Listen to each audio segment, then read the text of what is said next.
Singapore may be a small country in Southeast Asia, but it has a really big food scene, and you no longer have to take 19-hour flights to get a taste of it. Today we're in Washington Heights at Native Noodles.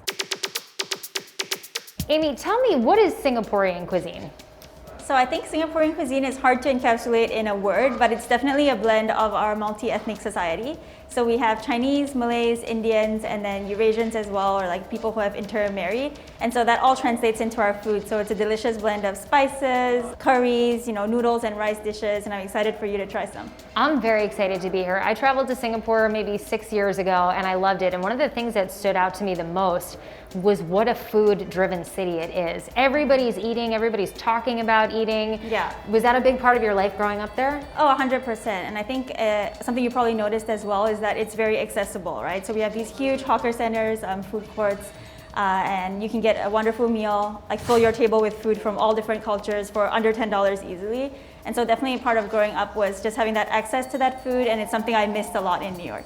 So you came here 10 years ago-ish, is that correct? Yeah, so this is my 10-year anniversary in New York, which might officially make me a New Yorker. Yeah, congratulations. Thank you are you. Official. Thanks. Well, we're super happy to have you because you're already making an impact on this city. How did you get into food and cooking? So it started from basically missing sense of longing of food from home. And so I applied to business school as a way to create some space and time to develop a concept and have more time to build up my expertise in the restaurant world.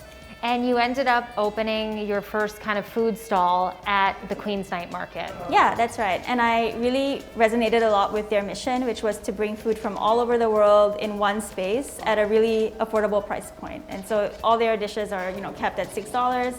And I really liked that. It reminded me of home and how food is easily accessible there. So here we are at your first brick and mortar, and you chose Washington Heights. I did, yes, which is not a typical choice, but I really fell in love with the community feel and how diverse it is. And I also felt, importantly, that Native Noodles would bring something additive to the ethnic food scene.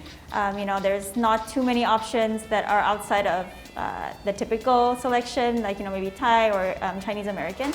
And so I felt like it would be an exciting introduction to the inhabitants of this neighborhood. Not just this neighborhood, really Manhattan. How many Singaporean restaurants are there in Manhattan? That I can think of, only one, and then us.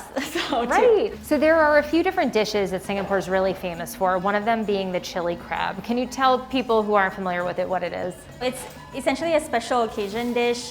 People go out to eat it as a family, and it's a whole crab, and usually they're Sri Lankan crabs, so pretty sizable. And it comes almost swimming in a pool of this delicious sauce, and they serve it with a platter of deep fried buns for dipping. And so for me, whenever we ate that, the best part was always the buns and the sauce, so I had to have it on the menu. So this one is a chili crab pasta. It's actually become pretty popular in Singapore these days in the cafe culture. So when people go out for brunch, it's often on the menus.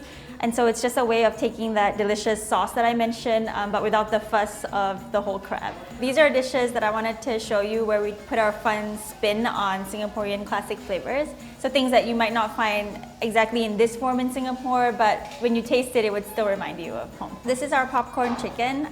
There's a dish in Singapore that's very well loved called cereal prawns. And so I took that cereal mix and put it over fried chicken instead of shell-on prawns that are a little harder to deal with. And then right here we have our satay peanut noodles. So in Singapore, satay is usually eaten on a steak, with chicken or lamb, and then served with this really lovely rich peanut sauce.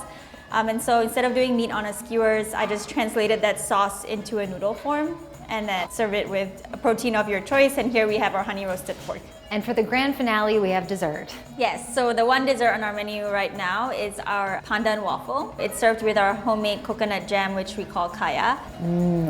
This brings back memories. It's amazing, like fragrances, flavors, they just take you and transport you places. Yeah.